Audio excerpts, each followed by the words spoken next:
ቅድም ናኦሚ ግድ የለም ስላልነበርሽ ግን ቆንጆ አጋጣሚ ያገኘሽ በሬውን ይዘው ሆና በዩ ይሄንን በሬ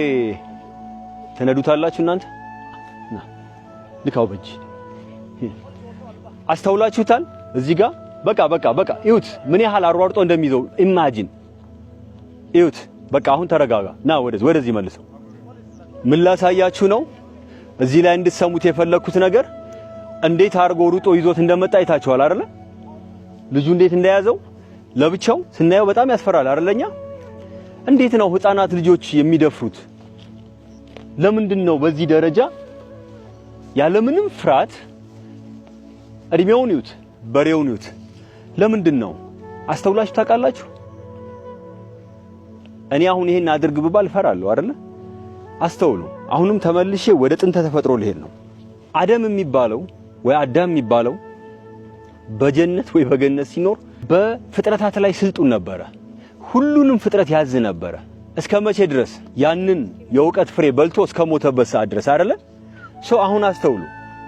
አደም በዛ ዘመን ኃጢያትን ስለማያቅ ውስጡ ኃጢያት ስላልነበረ ፍጥረታቶች ሁሉ ሲያዛቸው ይታዘዛሉ ህፃናት ልጆች እድሜያቸው እስከ 7 እስከ 8 የማን ነፍስያ ነው ያላቸው የማን ሩህያ ነው ያላቸው የአዳም ሩህያ ነው ያላቸው ለዛም ነው የማይፈሩት እሱም የሚፈራቸው አይደለም እሱ ግሩማን አራዊት የምትሏቸው ትልልቆቹ አንበሶች እንኳን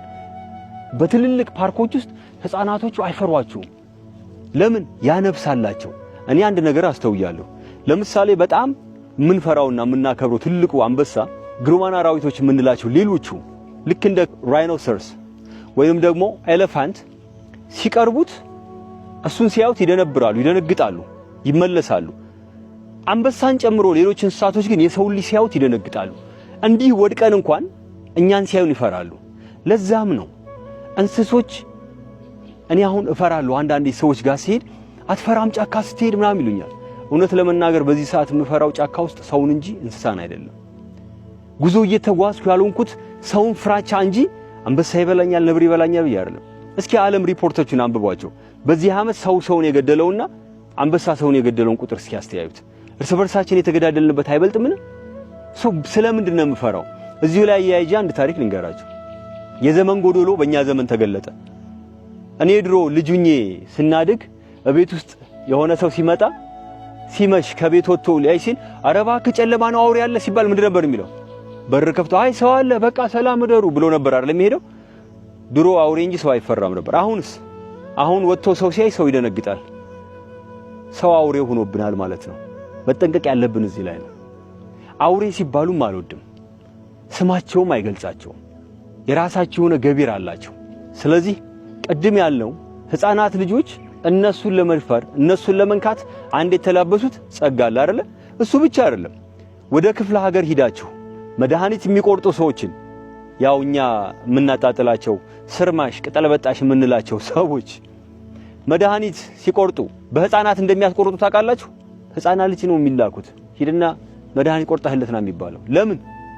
ሩህያው ነፍሱ ንጹህ ነች ያ የአዳም ወይ የአደም ጸጋ አለው እስከመቼ ክፉና ደጉን ለይቶ ኃጢያትን መለማመድ እስከሚጀምር ሰዓት ድረስ ነፍሱ ንጹህ ነው ሰው የቆረጠው ሁሉ መድኃኒት ነው ሰው አንዳንዴ እንዲህ አይነት ጉዞዎችን ስናሰናዳ